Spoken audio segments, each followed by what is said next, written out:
大家好，我是 Kevin，我是川盛股份有限公司的商业开发部门。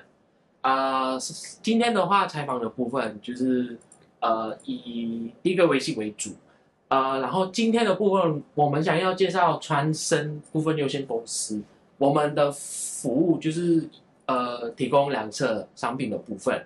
除了两侧的部分，我们也是提供产品，然后有一些技术的方位的部分。对。然后我们就到下一个的产品。Hello，你可以介绍一下你身边的仪器吗？嘿，大家好，我是 AE 部门的雨峰。那这个是我们的 MS10，它基本上是一个无响式，它可以隔绝我们产品在对外的一个讯号。哇，看起来 MS10，它会量测的产品的话，通常是我们的手机或者是笔电，还有平板。那比较特别的是，像这种卫星的产品的话，这种地区天线也是我们可以量测的一个范畴内。了解。那我想很好奇，就是这个带测物有什么功能性吗？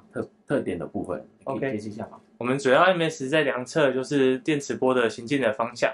那像这种无线产品的话，它们自己都会产生一个行进波的形状。那这个电磁波的话，我们人本身是看不到的，所以我们必须借由这样的量测方式的话，才有办法去量测到这个产品的特性。了解，我懂了。那结论就是 MS10是一个产品，就是做两侧3C 的东西，这样对吗？是。OK， 好，那大家我们就往下一个的东西哦。这是我们与石威国际一起共同开发的一个BFIC 的量测平台。那它主要功能就是量测这个阵列天线上每一个天线单元的特性。那如果有天线单元的特性比较差的话，会进行更换，就不用说我一个地方可能有问题，不要导致我整块板子都要进行更替。了解。那我想下一个问题的话，就是说，如果是天线距离很近的话，那就是那个手臂的话需要很高的吗？没错，精度需要很高，因为它只要有一点点误差的话，会影响它出来的数据就会落差很大。所以说这边石威国际的机械手臂，它的精度可以达到正负0.03mm，那也可以搭配它前面这一颗视觉模组去进行拍照，然后定位出每一个单元的位置在哪里，从而去让我们的发射天线去对准每一个单元进行量测它的实际的一个特性。了解，谢谢你的解释。然后下一个产品的话，就是我会介绍C700。Hello，你可以稍微介绍这个东西，蛮特别，因为看起来很像。大家好，我是川盛应用工程部的 Alan。那这个产品的话，是我们跟策略合作伙伴正宇微波共同开发设计的海事低轨卫星天线系统 C700。那我想理解一下，就是它的功能性，可以解释一下吗？就是应用的部分。这个 C700它跟以往 Starlink 之类的阵列卫星天线不一样的地方在于说，这个天线它设计在 L band 大概1.6 GHz 的频率。那因为频率比较低 ，air loss 比较小的关系，所以它不需要很高的天线正音。所以它的操作原理是有12个天线，那利用12个天线去选择一个天线来做讯号的收发。那每个天线是负责不一样的角度范围来做讯号的收发。了解。那你刚刚提到就是有一些 Starlink 的部分嘛，那我想问一下，就是说你刚刚提到 Starlink， 然后对这个手臂啊，然后机构的部分有一些特别还是应用的部分。是。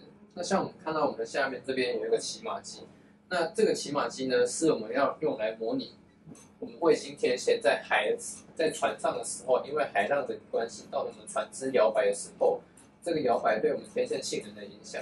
那这样子的话，我们就不用每次都出海实测，我们可以在实验室或者是大楼的楼顶，就可以用这样子的设备来模拟海浪的这个情况。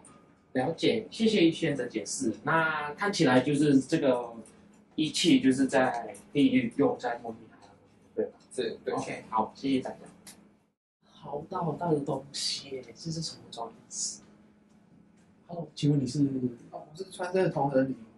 那我大概介绍一下我们这个装置 Leopard。看一下。哦，你可以解释一下这个 Leopard， 介绍一下吗？这是我们装置 Leopard， 它是用于海上的时候，那它是可以跟卫星进行通讯的终端装置，那它就是一款海事卫星天线。那 Leopard 装置的功能呢？有哪些吗？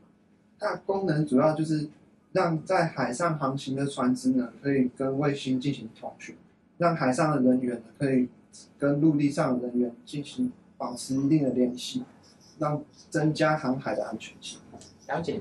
那最后一个问题就是 Leopard 的特点。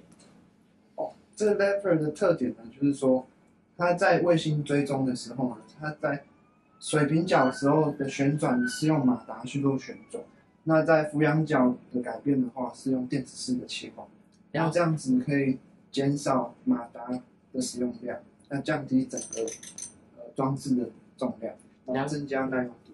了解，谢谢明慧的解释。然后今天我们都看很多的产品，然后我想提醒跟大家一下，就是我们在4月25号的电子展的部分，可以参观我们川盛部分有限公司的摊位，然后我们的主题是以低轨卫星为主。谢谢大家。